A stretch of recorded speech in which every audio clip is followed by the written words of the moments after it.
Yan po mga kalingap, mga kabente, narito po kami sa Canreco. And kung saan po ay mabayad po kami ng kuryente ni mabayaran po namin yung po ni Labumbay. Grabe, 3 resibo. Nagtataka po kami kasi 3 resibo po yung nila. Tapos naputulan sila ng kuryente kagabi. Dinala daw po yung kontador gawa ng yung nga po 3 buwan. Buti nga sila nag-3 buwan 3 buwan ng palugit. Samantalang yung iba isang resibo lang, pag disconnection na pinuputulan na. Kayo Robelin, ganun din, isang resibo lang. Saka may penalty. Grabe yung penalty. Medyo sayang din pambili ng bigas. Sana maging aral ito sa kala Shena, kala Bumbay, yan kala tatay ni Bumbay na paglaanan nila ng ng pambayad yung sa kuryente para hindi na sila maputulan unahin na yung personal na pangangailangan, pagkain, bigas, pangulam, saka ng sugal kapag sobra-sobra na. Saka mahirap din pa nagsusugal, imbis na pabili ng ulam isusugal pa Sana magtulungan sila magkakapatid at magsikap. Robelin? Sana makatapos yung bunso porsigido, saka si Kulot porsigido sa pag-aaral. Si Kulot po ay kinuha ni Kalingap Rab nila Jack kasi naghahanap ng trabaho, hindi po nakapasok sa HP. Kaya siguro marami nang nag-apply. Medyo hindi sinerte si Kulot, kaya kinuha po ng Kalingap Rab sa bahay nila. Parang tagalinis lang din. Kasama nila Tinelya, tatlo sila dun. Tapos buti nga binigyan ng assignment si kahit papano ay may pang-alawan si Kulot. Robelin.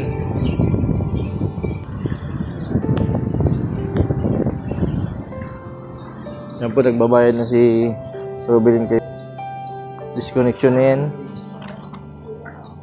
Auto. Grabe, 3 resibo sila 3 resibo sila Bumbay. Grabe Pero buti sa iba bagay isang resibo lang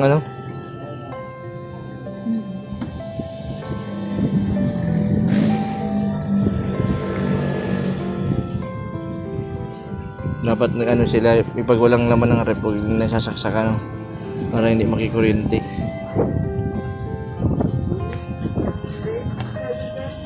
Ha? 3.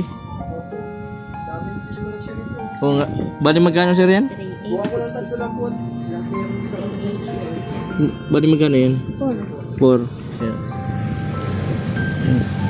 Kao si Bumbay kapag walang kuryente pag natulog, kagabi nga daw natulog lang sila sa sala.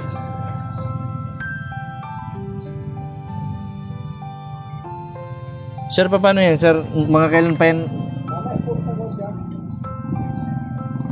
Sir? Sa gwardiya daw. Ay kayo na sir ang bahala. Sa gwardiya kami masabi. Sige sir. Salamat, mga kuryente na sila Bumbay. May sir yung may epilepsy, bawal mainitan. Dalawang bahay kasi yung nakakabit yung sa linya nila. Yung sa kapatid yata ni papa niya, tapos kala Bumbay, tapos hindi daw nakabayad yung kapatid. Naputulan sila parehas. Bawal man mag-jumper. Apo. Bibigyan.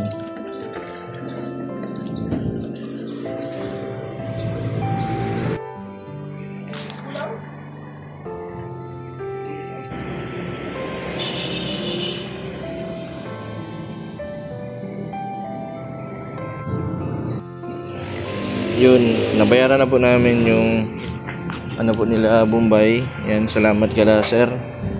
Napaka-approachable ng mga empleyado po ng Canreco.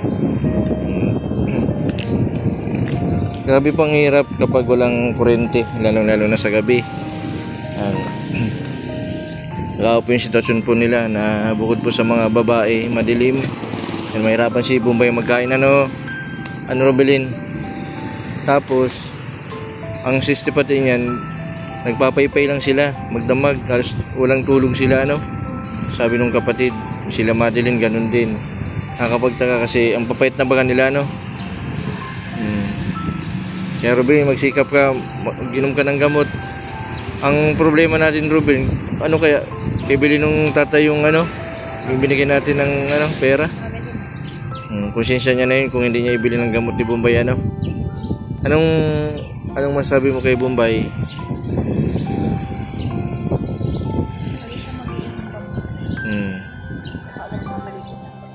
Nakakawa din kasi marami na siyang sugat ano, sa kamay, sa paa, sa ulo. Yung pag sinusumpong siya, natama siya sa matigas na bagay. Buti na lang ng Ruben, hindi siya nagagrabe. Sabi ko nga baka kanina dapat naka-helmet. Yung baga na daw naka-helmet para in case na maghulog siya sa magtumba siya sa ano, hindi mabasag ang ulo niya. Nung nakaraan baga basag baga yung noo, o tinahi yung noo. Buti na lang walang nervyo si Bombay. Nagbigay din po ako ng ano, pang bili ng gamot, saka ito yung ano, pwede itong ibayad sa motor. Tabilin yung sa Canorego, sana makabitan na sila mamaya para hindi na sila mahirapan sa pagtulog. Yan. Buti na lang nandiyan yung tatay ano, naggagabay sa kanila. Yung tatay, nakita ko man yung naglilinis, nagluluto bago umalis, nagsasaing na. Pero yung inaano ng iba, sama daw ng tatay, mga sugarol daw. Siyempre nagagawa ng paraan yung tatay para magkaroon ng pagkain. O siguro yun lang din ang naisipan din na ano, sugal. Kasi di na din maiwasan ano, kasi yun na yung kinagisnan niya eh. Pero hindi ko pa nakikita yung nagsusugal. Nagtatrabaho ngayon sa ano, kakabit baga ng mga cable baga ng wifi. Nung nakaraan lang siya bakante.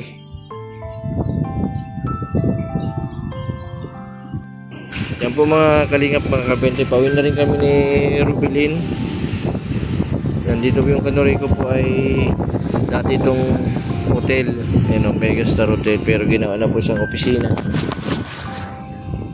Ginawa na po siyang opisina, gawa ng ano, nang wala nang nag-check-in dyan ay yun, opisina na yun ng Canorego. Yung sa kulit ba Rubilin? Rubilin, may isa shoutout ka. Sino may isa shoutout mo? Shoutout kay Ate Lea Permedes. Sinong Lea Permedes? Taga saan yan? Nasa ibang bansa, sa Saudi. Paano mo siya nakilala? Nag-chat sa'yo. Oh. Yan, shoutout po kay Ma'am Lea sa panonood. Maraming salamat po sa suporta at sa lahat po ng mga viewers namin ni Rubilin. Maraming salamat po. Malaking tulong po yung pagpapanood po ninyo. Kitang-kita nyo naman po dahil sa walang sawang pagpapanood, hindi pag-skip ng ads. Ito na po yung si Rubilin na dating nakahiga lang. Walang nasa loob lang ng bahay. Yan, ito, makapansin mo po kay Rubilin na parang hindi po siya dumaan sa pagsubok. Hindi siya nagkaroon ng depression kasi sa lahat po ng mga sinutulungan po namin na may depression, si Rubilin po yung 100% na masasabi ko po na iba po siya, na marami po siyang nagagawa. Hindi lang yung mga normal na tao baga na pagluto, marunong ka, magaling ka mag-adapt, madali kang matuto. Yung mga tinuro ko sa yung mga luto baga rami na yun. Tapos sa pagtatanim ganun din, di ba? Sabi ko sa iyo, ang pagtatanim ano yan, ng parang pamilya. Pag tinanong mo ng maayos, maganda din ang tubo niyan. Itik sa bunga yung mga bunga natin na ano, kanina naani natin yung upo, tapos yung sitaw. Nagustuhan nga ni Papa ni Bumpay, inunubagan na kanina, niluto na agad. Adobong sitaw. Yan, maraming salamat po sa pamanood po ng Canorego. Yan, mabilis na aksyon, nakabayad tayo agad. Biglang tinawagan agad yung yung tawa nila kahit araw ng Sabado. O imbis na pahinga nila kapag nagkaroon po ng yung serbisyo baga na kailangan ng kabitan ng kuryente, kakabitan nila. And maraming salamat sa Kanoreco. Ayan, grabe ang nila sa tulong nila, yung serbisyo nila sa mga kababayan natin dito sa Camarines Norte. Saka ang kagandahan, Rubilin, approachable sila, hindi sila masusungit, lalo na yung mga gwardiya, Yan po mga kalingap, mga kabente. Rubilin, maraming salamat sa iyo, sana tuloy-tuloy yung pagaling mo. Yan, wish ko sana maging umunlad pa yung mo, yung buhay baga. Sana matupad mo yung pangarap mo. Malay mo someday makasama mo na si Akira. Sabi ko ba sa iyo, tulungan mo ang sarili mo and mag-ipon ka para kung sakali na makapag-ipon ka, magkaroon ka ng business. Ako pangarap ko din na magkaroon ka ng business kahit tindahan. Tapos pag may tindahan ka na, si Akira matutulungan mo na. Pero ngayon kahit wala kang ganun, natutulungan mo si Akira, yung mga binibigay ng mga sponsor, yung binibigay nila Kuya Rab, ni Kuya Bal, naibibigay mo kay Akira pag naging isa yun, yun ang importante, anak. Bawal mo ng love life kasi ang unahin mo yung kinabukasan mo, isipin mo ang love life nandyan lang. Paano kung lukuhin ka, iwan ka, bawal mo na ma-in love. Kasi sa panahon ngayon, hirap na kapag iniwan ka, mas lalo ka masisiraan. Buti pa sila Jigs sa si Casey, pareha sila nagkatagpo ng yung parehas na sitwasyon. Kasi si Jigs noon, sabi sa akin, wala daw siyang love story. Lagi niyang pinapanood yung yung bagang Korean novela. Sabi niya sa akin, pati wala akong love story. Kinikilig siya pag napapanood siya ng yung mga kwento ng mga sa pag-ibig baga. Si Casey ganun din. Pangarap niya magkaroon ng asawa, magkaroon siya ng anak, magkaroon siya ng pamilya. Kaya sabi ko nga, sana tuloy-tuloy yung pagaling nila, Ang nagiging lang sa kanila kasi, si Ate Annalyn, masyadong makulit, masyadong anong ginagawa, matigas ang ulo. Pero si Ate Annalyn, mabait si Ate Annalyn pag walang sumpong. Makulit lang kapag may pag sinusumpong. Yan po mga kalingap, mga kabente, maraming salamat po sa patuloy po ninyong suporta sa aking YouTube channel. Sa mga hindi po nag-i-skip ng ads, maraming salamat po. Masupport na din po sa aking second channel, Kalingap Jason, at sa Mr. 20 Vlog. Maraming po salamat. God bless po sa inyong lahat. Tara na, Ruben, natin na kita.